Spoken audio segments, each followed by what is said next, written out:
Let's build Flappy Bird in Scratch. We'll make a basic version, but then I'll show you how to level up your game with a few quick upgrades to make it identical to the real game. Let's get started.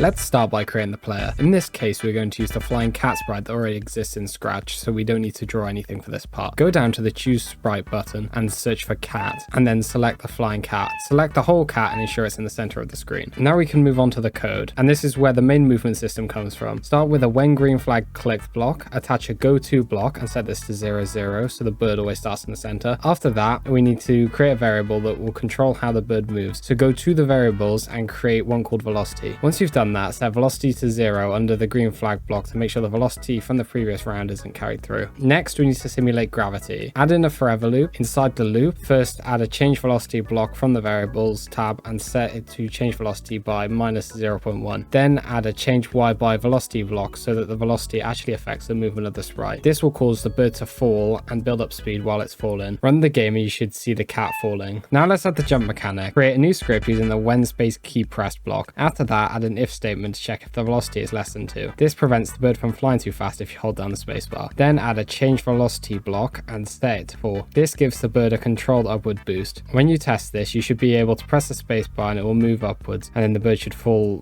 back down smoothly. Finally, we can add a bit of polish to rotate the bird slightly depending on its velocity. Inside the forever loop, add a point in direction block and set it to velocity multiplied by minus 10, then add 90. This makes the bird tilt upwards when it's moving up and tilt downwards when it's falling. This makes it feel a lot more like Flappy Bird. At this point, you should have a working movement system that behaves exactly like this. The bird, or cat in this case, should fall down over time but can jump up using the space bar and should point in the direction it's going. If something doesn't match, double check your values and make sure the blocks are in the same order as mine on the screen. Now let's move on to creating the pipes. For this, we're going to use a built-in sprite again. Go to the choose sprite and select the building sprite. This saves us from having to draw anything. And if you stay until the end, I'll show you how to replace these with a real sprite from Flappy Bird. Once you've added it, go into the costume editor. What we want to do here is turn this into a top and bottom pipe. Start by positioning the existing building so it sits at the bottom of the screen. Then duplicate it, flip it vertically, and move it to the top of the screen. This creates the gap that the player has to fly through. You can tweak these later to adjust the difficulty. When rotating the buildings, use the shift key to snap every 45 degrees. This will make sure it moves upside down properly. You can also use the shift key and the arrow keys when moving the buildings to make sure they stay in line. Make sure everything is aligned properly and centered, as this can affect the position and the scoring later on. Now we can move on to the code for the pipes or, well, buildings. Start with a when green flag click block. Attach a go to block to position the pipes off to the right side of the screen so they can move into view. To find the coordinates of this, just drag your pipe to the far side of the screen and read the value for X. For the Y, we want this to be randomly generated. To do this, we can drag a pick random block in. Then to set the values, we can just drag the sprite up and down to find the Y values of what would be acceptable. You can then place this range in the 2 inputs of the random block. Then add a forever loop that simply steps in -2 steps. This will make the pipe move left at a constant rate. You can adjust this to change the difficulty of the game. Next, still inside the forever loop, add an if statement. The condition should check the X position of the sprite. Set it to check the X position is less than -245. This value is used because Scratch prevents the sprites from fully leaving the stage, so the pipe will never actually reach the exact opposite side. When this condition is met, add a go to block and send the pipe back to the right side of the screen at the starting X position. You can copy the random number generator from above and use this on the Y position. This creates a looping pipe that will continuously move across the screen, and it will randomly change its Y height each time it spawns. Now that the pipe movement is working for a single pipe, we can handle spawning multiple pipes using clones. Create a second script starting with a when green flag click block. Under this, add a wait 4 seconds followed by a create clone of myself block. This creates a new pipe after 4 seconds. If you want to change how spaced out the pipes are, you can adjust this delay. However, if you reduce the delay, you'll also have to add additional pairs of wait and create clone blocks. For example, if you change the delay to 2 seconds, you should duplicate the wait and create clone sequence so that multiple clones are created at regular intervals. This keeps the spacing even. Then, once we have a clone, these need to be programmed. To do this, we can start with a when I start as clone block. Then we can copy the go to block from the other side as well as copying the whole loop. This makes the clone behave exactly the same. At this point, you should have a system where one pipe continuously loops across the screen while additional clones are created over time to maintain a consistent spacing between obstacles. If the spacing feels off, adjust both the delay and the number of clone blocks together until it looks balanced. Now let's add collision detection. Go to the bird sprite and find the forever loop where the movement is already happening. Inside this loop, we're going to add an if statement that constantly checks for a collision. The condition should check two things. First, whether the bird is touching the pipes, and second, whether it's touching the edge of the screen. You can combine these using an or block, so the game will end if either condition is true. Inside the if statement, add a broadcast block to send a message called game over. This tells the other sprites that the game has ended. Now we're going to create the game over screen. Start by adding a new sprite, but instead of choosing an existing one, create a blank sprite. Open the costume editor and use the text tool to write game over on the canvas. Set the color to 10 with a saturation of 80 and a brightness of 100 so it stands out. Center the text so it looks properly aligned when displayed in the middle of the stage. Then just align your mouse over the subscribe button and drop a like if you're enjoying the video. Now we can move on to the code for this sprite. First, add a when green flag is clicked block and attach a hide block. This hides the game over screen at the start. Next, create a second script that listens for the game over message. Use a when I receive game over block. When this message is received, we want the text to appear and animate onto the screen. Start by going to x0 and y is minus 100 so the text begins slightly below the center of the screen. Then add a show block so it becomes visible. After that, add a repeat block set to 10. Inside this loop, add a change y by 10 block. This will smoothly move the text upwards in small steps until it reaches the center of the screen at y0. Once the animation is complete, add a stop all block. Finally, we also need to make sure the pipes disappear when the game ends. Go to the pipe sprite and add a when I receive game over block. Under this, simply add a hide block so that all the pipes are removed from the screen when the game ends. We don't need to do this for the flying cat because we have already hidden it before we broadcast the message. At this point, when the bird collides with a pipe or the edge, it will broadcast a game over message, the pipes will hide, and the game over text will animate into view before stopping the game entirely. Now let's add a scoring system. Start by creating a new variable called score. This will track how many pipes the player has passed. Under the when green flag clicked block, add a set score block and make set the score to 0. Now inside the forever loop, we're going to check when a pipe passes the bird. The easiest way to do this is by checking the pipe's X position. We can simply check when the pipe's X position is 1. The reason we don't just make it equal to 0 is because in my game, the pipes step on odd values rather than even ones, so it'd never be on exactly 0. But if you notice that it's not scoring in your game, it'd be worth trying to set it to 0 to see if that fixes it. When this condition is true, add a change score block and change it by 1. This will increase the score each time the pipe passes through that position. At this point, when you run the game, you should see the score increase as the pipes move past the player. If it increases too quickly or not at all, double check your X position values and make sure the condition is set correctly. By now, you have a working Flappy Bird Scratch game. If that is what you needed, then you are done. But if you want to make a better game, then stick around. I'll show you a few upgrades that can be made to level up your game to make it indistinguishable from Flappy Bird. Now let's upgrade the visuals by bringing in some proper assets. Open a new tab and search for Flappy Bird assets, then go to the GitHub repository called Flappy-Bird-assets. Once you're on the page, go over to the releases section. On the right hand side, click on the latest release. We'll then download this. After it finishes downloading, open your file explorer and locate the file. You'll need to extract it first, so go ahead and extract the folder. Once that's done, open it up and you should see all of the assets we'll be using for the rest of the project. Things like the bird sprite, the pipes, the background, and the ground textures. These are all the main visual elements that make up the game, and we'll be bringing them into Scratch shortly. For now, just go through the folder and identify the assets we'll need. Now that we've downloaded our new assets, let's update the bird, or well, cat, to actually be a bird. First, go ahead and remove the old Scratch cat sprite we were using before by replacing it with the new bird assets from the folder you downloaded. Now we're going to add a simple animation. Go to the bird code and add another script that runs when the green flag is clicked. Then inside of that, add a forever loop in which we'll control the animations. Inside the loop, we only want the wings to flap when the bird is moving upwards. To do this, add an if statement that checks whether velocity is greater than 4. This ensures the animation only plays while the bird is rising. Inside this condition, add a next costume block. At the end of the loop, a wait block set to 0.2 seconds. This will cycle through the available wing costumes at a steady pace, creating a flapping animation. Because this is tied to the velocity, the bird will only flap its wings when it's moving upwards and will remain still or fall naturally when descending, which makes the movement feel more natural. Now let's replace the basic pipes with proper pipe assets. Delete or remove the old pipe sprite, then upload a new pipe image from the assets you downloaded. Once imported, we'll recreate the top and bottom pipe setup. Open the costume editor and duplicate the pipe costume. For the duplicate, flip it vertically so it becomes the top pipe. Position them so one sits near the bottom of the screen and the other near the top, leaving a gap in between for the player to fly through. Make sure they are aligned correctly so the gap is consistent and centered. At this point, the pipes will look much closer to the original game, and since we already have the movement and spawning logic in place, they'll immediately work with the existing code without needing further changes. Now let's improve the ending screen by replacing the basic text with a proper sprite. Remove the existing game over sprite, then import the new ending screen asset from the downloaded files. You don't need to change any logic here. The new sprite will automatically appear in place of the old sprite, giving the game a much cleaner and more polished finish. Now let's add the moving scenery to bring everything together visually. Start by importing your background background and ground as separate sprites into Scratch. Once they're in, go to the costume editor. From here, scale and position the images so they properly fit the screen. The background should cover the full stage, and the ground should sit neatly along the bottom of the canvas and should touch both sides. Now we'll get the movement working. Start with the background sprite. Add a when green flag clicked block, and then attach a forever loop. Inside this loop, add a move steps block and set it to -2 so it moves to the left the same speed as everything else. Although, you can make the background move slower than the ground and pipes to add a subtle parallax effect if you want. After that, add an if statement to check if the X position is less than -465. When this happens, use a go to X and Y block to move it back to X is 480. This places it just off the right side of the screen so it can scroll back in. At this point, it will move across the screen and snap back. That's exactly what we want for now. Once that's working, duplicate the sprite and set the second one to start at X is 480. This fills the gap and creates seamless scrolling effects. You can then repeat the exact same process for the ground sprite. Loop it to move across the screen. Once it gets to the end, jump it back to the other side and duplicate it from then to change the value to 480. And then we have it, a fully working Flappy Bird game built step by step in Scratch. Now for a challenge, see if you can add the starting overlay from the folder of sprites and add a countdown before the game begins. You can make the countdown using the number of sprites also shown in the folder. Let me know if you need any help in the comments. If you had any problems with this tutorial, please let me know in the comments and I'll get around to helping you. From here, there's plenty you can experiment with. And if you're looking for something else to build, please consider checking out one of my other Scratch tutorials.